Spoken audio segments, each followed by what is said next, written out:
Hey guys, it's Doc back, and here to talk about episode 3 of Spider-Noir with Nick Cage from Amazon Prime.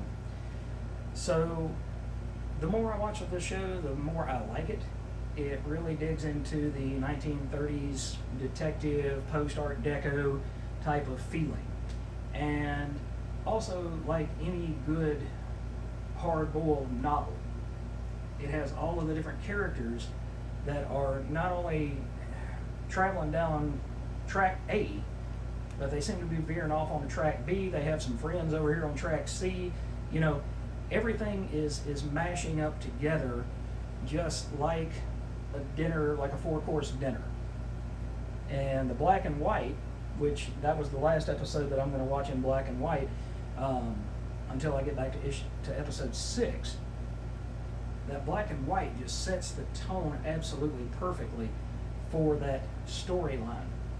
You get, almost, like I said, it's almost like a Dick Tracy or even a Spencer Tracy type of vibe off of this show. And Nick Cage, one of the funniest scenes I remember is that he was playing a wounded war veteran. And he goes and sweet talks this nurse to find out where these police captains are, so that he can kind of turn them against each other, so that he can find out who set up the ambush on Silvermane that was going to kill Silvermane. And as he goes through there, one of those, he just chews the scene, and he talks to this private, and he's talking to him, and he walks in there like one of those old-time private-eyed dicks from like the 1930s, and uses the term, look here, see? Things like that. So that was kind of a funny scene. The guy mouthed off to him, and he just came out and he said, well, you got a bullet in your ass. What are you going to do? So the show is funny, but at the same time, you see all of these pieces merging together, and they're going to hit the track at a certain point at the same time. So you've got Ben Reilly trying to figure out what's up with Cat Hardy, and Cat Hardy is trying to find her boyfriend / bodyguard Flint Marko. Marko has superpowers that are going to eventually turn him into Sandman. Then you have Silvermane trying to find out not only who set up the ambush with the cops to try to kill him, but still trying to figure out who hired Addison in the original episode to blow up his penthouse and try to kill him. So, who has now been visited by the Spider. So he goes to Ben Reilly and hires Reilly. So Ben's secretary Janet says, wait a minute, the way that you got rid of Silvermane is now that we're working for Silvermane? And he says, well, I thought that was better than being dead. Working for the enemy is better than being dead, because this gives us another day to earn a little dough and live. So and she said, yeah, can't really argue with that point. But the narrative is moving forward. It's not stagnated. Like I said, you have a lot of moving parts. So it's not a TV show where you can really play on your phone or read a book or do anything like that while you're trying to watch this show.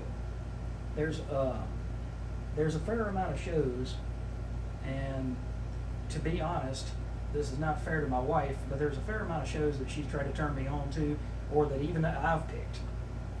And a little while into the show, I'll just pick up my phone and start playing on my phone or something like that, and it's something that she's seen before, and she's like, you gotta watch this part, you gotta watch this to see what is happening. So this is one of those shows. It's not going to be nearly as long nor convoluted as something like Lost, but it's similar in that instance that you have to give it your full attention in order to fully appreciate it, because there's a lot of little Easter eggs, like the introduction of Lonnie Lincoln. Like I said, you get to see Joe Robbie Robertson. Then is Ben Reilly truly Ben Reilly, or is he Peter Parker? We don't know yet. it's a great show. It's a lot of fun.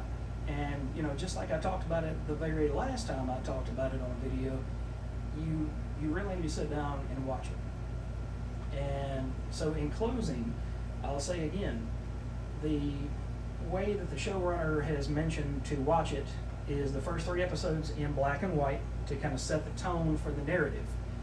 And then episodes 4 and 5, you can watch them in true tone color, and that'll make, you know, apparently there's going to be a lot more action with the spider swinging across the city and things like that. So that's going to bring that and make it pop on the screen. Then they said for 6, you go back to black and white, and then 7 and 8 you can watch either in color or in black and white, and you'll get the full story either way. So I hope you guys are watching this. I saw where Bama had commented on my previous video and said that he was watching it and he thoroughly enjoyed it. So I hope the rest of you guys get a chance to go out there and watch this show as well, because the more of us that watch it and enjoy it, not just watch it, but watch it and enjoy it, and put things out here like what I'm doing right now onto YouTube or just into the ether, that's going to make season 2 actually happen or not happen.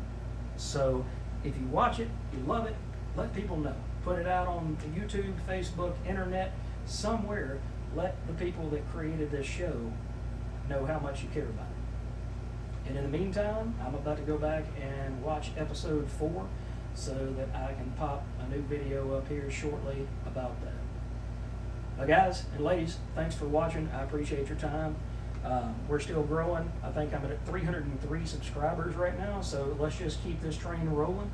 And if you have not subscribed, I've got a lot more content just like this. I try to do a video every single day talking about comic book videos, talking about movies, TV, talking about old books. I do a haul recap of what I pick up on Wednesdays. I do that every Wednesday. So I've got certain topics that I pick up and talk about recurringly. So if you like this kind of stuff, hit that like, hit that subscribe, and come back and join me for episode 4 of Spider-Noir. Thanks for joining me, guys. Have a wonderful day, and I'll catch you in the next video.